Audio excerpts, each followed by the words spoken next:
Moi, j'ai choisi un autre style. J'ai choisi d'écrire à Monsieur le Président.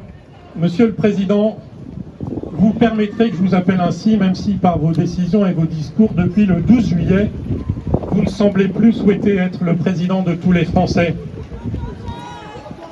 Vous êtes de fait le président de tous les vaccinés et vous faites peser sur les non-vaccinés un fardeau de plus en plus lourd qui serait, selon vous, celui de leur irresponsabilité.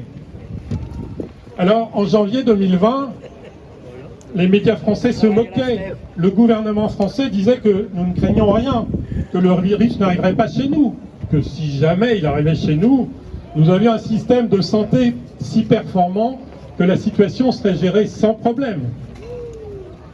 Je passe sur les masques, sur les frontières, sur les soins.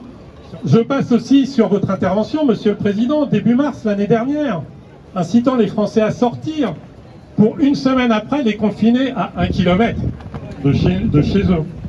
Cela fait beaucoup.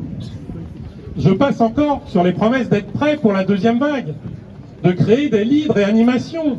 Nous avons ensuite la séquence sur le vaccin. Une nouvelle fois, l'impréparation et les promesses non tenues.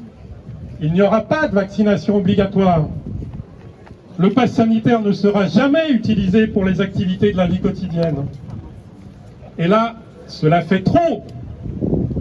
Il n'est plus possible de vous faire confiance après tant d'erreurs et de mensonges.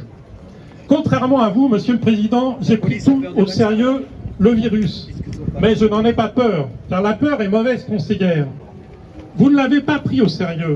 Maintenant, oui, beaucoup de Français ont peur à cause de votre politique.